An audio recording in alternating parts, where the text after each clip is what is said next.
Hey guys, Andrew here from the show floor in Germany at Gamescom. I'm with Colin Moriarty, senior editor, IGN PlayStation.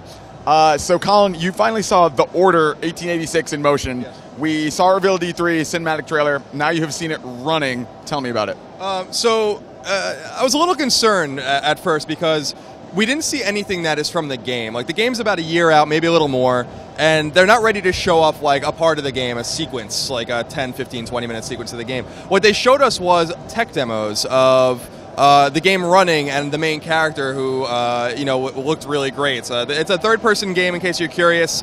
You know, your character's in the middle of the screen, over the shoulder when you aim. It looks really cool, and it looks really nice. But what they're really showing off was their engine and the tech behind the game. It's Ready at Dawn's 4.0 engine, and this is their first console game because, of course, you know them from the God of War games on PSP. They did Daxter on PSP and some other stuff as well.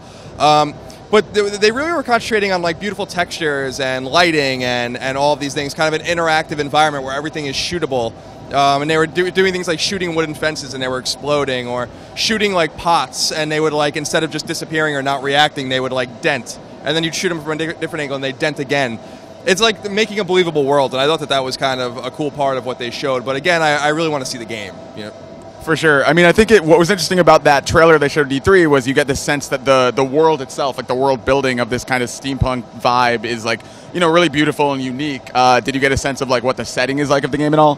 Yeah, actually. So they went into this whole thing about how in 2011, when they settled on this game, they went to England, like 20 of them, like their artists and their environment guys and stuff, and they took 30-something thousand pictures of England in about a week's time. And they weren't taking pictures of like landmarks, they were taking pictures of like bricks and door jams and, you know, railings and all of these things to try to capture like the essence of London, because of course the game takes place in 19th century London, a kind of a futuristic steampunk version, Whitechapel specifically, which is where Jack the Ripper's from. So it's their attention to detail is actually really staggering, that they went and they really, you know, they showed some of the pictures off, and you'd expect to see like Big Ben, but no, it was like a brick on Big Ben, and how they did it and how they built it from the ground up. And it's actually pretty impressive. I want to see the game running, though, and even though they say the game's going to be out in 2014, you kind of have to be skeptical of that if they're not ready to show anything yet.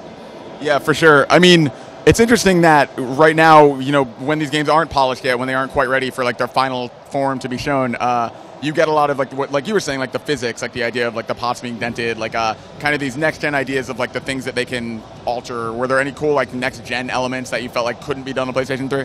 Yeah, I mean, I think that it's just the way everything's going to interact. They were in this huge like virtual reality room. There was no textures or anything like that, but they had like all of these things laid out and were shown. And one of the cool things they were doing was, and this could be done on a current gen engine, but you just don't see it because it takes a lot of horsepower to do this kind of thing, is that the game remembers what you did, and if you go around and shoot a wall, it'll remember that, and then you can go turn around and kind of like see a table, and you can destroy the table, or you can like pinpoint like and shoot a candle off the table, and it'll fall over and roll, you know, and you can shoot it again and it'll like roll off the table. They're concentrating on like the minutia of what the game could do, which I think is actually really neat, because we've all been there where we've seen, like, you know, you go and shoot a wall, it doesn't react, you see flags waving in the wind all the same. That was another thing they emphasized, was they had these flags waving, and they were like, the wind in the engine is actually dynamically affecting each flag individually, and you could interact with them and shoot them and do all sorts of weird things. So it's like little things like that are going to, you know, it's not like a super awesome gameplay element. I think it's going to bring believability to the Order, though, which I think is really exciting.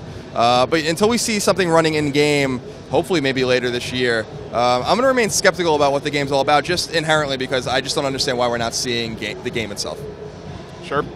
Well, The Order 1886, still early, but hopefully we'll find out more. You can read more on Colin's thoughts on IGN.com. For more in The Order and 1886 in general, all of our historical pieces, keep it locked to IGN.com.